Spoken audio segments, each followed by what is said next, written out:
BDF ডেভেলপারদের বিভিন্ন সমস্যা সমাধানের জন্য আপনারা সাপোর্টে মেইল করে থাকেন।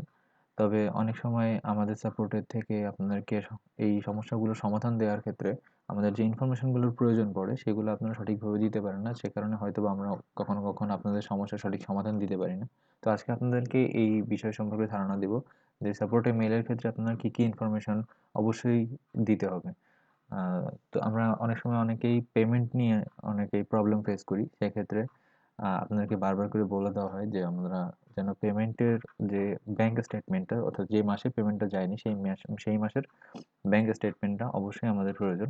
তো এখানে আমরা যে সাপোর্টের মেইল করব তো অবশ্যই এখানে একটা সাবজেক্ট লিখব যেখানে এভাবে আমরা লিখতে পারি যে request for checking the payment issue এবং এভাবে আপনারা একটু ফর্মালিটি মেইনটেইন করতে পারেন যে I did not receive the payment for the month of দিয়ে আপনি মান্থের নাম দিবেন এবং তারপরে দিতে পারেন যে স্টেটমেন্টটা এখানে আছে সেটার সাথে মান্থের নামটা এড করে এখানে অবশ্যই একটা স্টেটমেন্ট অ্যাটাচমেন্ট আকারে সেন্ড করতে হবে। তো এভাবে হচ্ছে আপনারা আপনাদের পেমেন্ট ইস্যুগুলা রেইজ করতে পারেন আমাদের কাছে। এছাড়াও যদি সমস্যা থাকে সেক্ষেত্রেও এভাবেই সবকিছু ডিটেইলে লিখে যে কোন মাসের সমস্যা হয়েছে বা আ যদি কারোর ইটিন নিয়েও সমস্যা থেকে থাকে সেক্ষেত্রে ইটিন এর আপনি কবে এড করেছেন এবং ব্যাংক ডিটেইল কবে এড করেছেন সেগুলো আপনাকে স্পেসিফিক্যালি লিখে দিতে হবে যে এই মাসে এত তারিখে আপনারা এড করেছেন এবং এইভাবে সমস্যাটা তৈরি হয়েছে এবং এইভাবে আপনি সমাধানটা চাচ্ছেন। নাহলে আমরা আসলে সমাধানটা দিতে বেশ কষ্টসাধ্য হয়ে ওঠে আমাদের জন্য।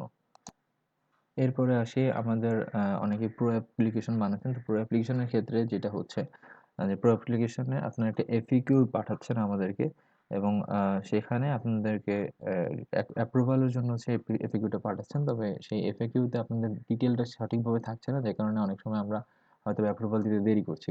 তো এটা এভাবে পাঠানো যেতে পারে যে রিকোয়েস্ট ফর প্রো অ্যাপ্রুভাল এটা হচ্ছে আপনার সাবজেক্টে থাকবে এবং পাশাপাশি আপনি যে জিনিসগুলো লিখে দিবেন সেটা হচ্ছে অবশ্যই আপনার একটা অ্যাপের নামটা পাঠাবেন, অ্যাপের আইডিটা। এফএকিউ এর ভিতরে থাকা সত্ত্বেও আপনি বাইরে আলাদাভাবে লিখে দিবেন যে অ্যাপের নামটা কি, অ্যাপের আইডি কোনটা এবং অ্যাপের ডেসক্রিপশনটা কি। সেটা যদি আপনি ছোটখাটোভাবে ১ টা লাইনে বা ২ টো লাইনে রিপ্রেজেন্ট করতে পারেন সেটাই ভালো।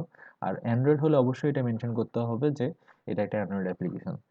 তো এইটা দিলে খুব দ্রুতই আপনি একটা প্রো অ্যাপের অ্যাপ্রুভাল পেয়ে যাবেন আমাদের এন্ড থেকে। আরেকটা বিষয় হচ্ছে আমাদের অনেক সময় লগইন টাইমে বা কনটেন্ট আপলোডের টাইমে আমাদের একটা পেজ আসে যেটাতে এমন কিছু লেখা থাকে যেখানে আমাদের একটা সাপোর্ট আইডি থাকে এবং এখানে এরকমভাবে রিজেক্ট করে দেয় আমাদের যে রিকোয়েস্ট ইউআরএলটা সেটা রিজেক্ট করে দেয়। এটা আসলে বিভিন্ন আইপি থেকে আমাদের অনেক সময় আমাদের আইপি গুলাকে ব্লক করে দেয়। যে ইউআরএলটা আরকি প্রয়োজন সেই ইউআরএলটা আরকি ব্লক থাকে ওই আইপি থেকে। তো সেজন্য আমাদেরকে এই সাপোর্ট আইডিটা জেনারেট হয় এবং এই সাপোর্ট আইডিটা যদি আমাদের কাছে সেন্ড করে দেওয়া হয় ইউআরএলটা সহকারে তাহলে আমরা এটা আনব্লক করে দিতে পারি। তখন আপনি ইজিলি আপনার যে সমস্যাটা ফেস করছেন সেটা সমাধান পেয়ে যাবেন। তবে অবশ্যই এই সাপোর্ট আইডিটা ১ ঘন্টার জন্য এলাইভ থাকে। তো যখন ১ ঘন্টার ভিতরে যদি আপনি কোনো সমস্যার সমাধান না পান সেক্ষেত্রে আপনাকে আবার নতুন করে মেইল করতে হবে। তো মেইলটাতে এমন হতে পারে যে আপনি এখানে দিতে পারেন যে facing problem when trying to log in or upload content or any page যে পেজে আপনি যে সমস্যা ফেস করতেছেন সেখানের বিষয়টা আপনি এখানে লিখে দিতে পারেন সাবজেক্ট আকারে এবং এখানে সাপোর্ট আইডিটা অবশ্যই টেক্সট আকারে লিখে দিতে হবে। শুধু স্ক্রিনশট দিলে বা একটা অ্যাটাচমেন্ট পাঠিয়ে দিলে কাজ হবে না। অবশ্যই আপনাকে সাপোর্ট আইডিটা টেক্সট আকারে দিতে হবে এবং ইউআরএলটাও টেক্সট আকারে কপি করে পাঠিয়ে দিতে হবে। এই দুটো দিয়ে তারপর একটা অ্যাটাচমেন্ট আকারে স্ক্রিনশট দিয়ে দিবেন এবং যদি ১ ঘন্টার ভিতরে এই সলিউশনটা না পান তাহলে সেকেন্ড টাইম আবার ট্রাই করবেন দেখবেন যে সাপোর্ট আইডিটা অবশ্যই চেঞ্জ হয়ে যাবে। কারণ একটা সাপোর্ট আইডি জেনারেট হয় ১ ঘন্টার জন্য। পরবর্তীতে সেটা আবার পরিবর্তিত হয়ে যায়। সো সেটা খেয়াল রেখে তারপরে সেটা কালেক্ট করে মেইল করতে হবে। তো আমরা সেটা ১ ঘন্টার ভিতরে ইনশাআল্লাহ সলভ করার চেষ্টা করব। এছাড়া আরেকটা বিষয় সেটা হচ্ছে আমাদের ইটিন যেটা আপনি এড করেন সেই ক্ষেত্রে ইটিন এডের টাইমে অবশ্যই সাবজেক্টে লিখে দিবেন যে ইটিন অফ এবং ইউজার নেম আপনার ইউজার নেম যেটা হবে ইটিন অফ আপনার সেই ইউজার নেমটা লিখে দিবেন এবং ভিতরেও এটা লিখে দেওয়া ভালো যে কোন ইউজার নেমের জন্য আপনি এই ইটিনটা অ্যাড করতেছেন এবং ইটিনের পিডিএফটা অবশ্যই অ্যাটাচমেন্ট আকারে অ্যাড করে দেবেন। এটা সবথেকে ভালো হয় যে মাসের ১৫ তারিখের ভিতরে সেন্ড করলে। কারণ এরপর থেকে আমাদের ব্যাংক ডিটেইল এবং ইটিনগুলো কালেক্ট করা হয়। তো ১৫ তারিখের ভিতরে দিতে পারলে এটা আপনাদের ওই মাসের জন্য ইটিন হিসেবে গ্রহণযোগ্য হবে। কিন্তু যদি কেউ ১৫ তারিখ বা ২০ তারিখ ক্রস করে ফেলে সেক্ষেত্রে ওই ইটিনটা ওই মাসের জন্য গ্রহণযোগ্য হবে না। নেক্সট মান্থ থেকে ওটাকে কাউন্ট করা হবে।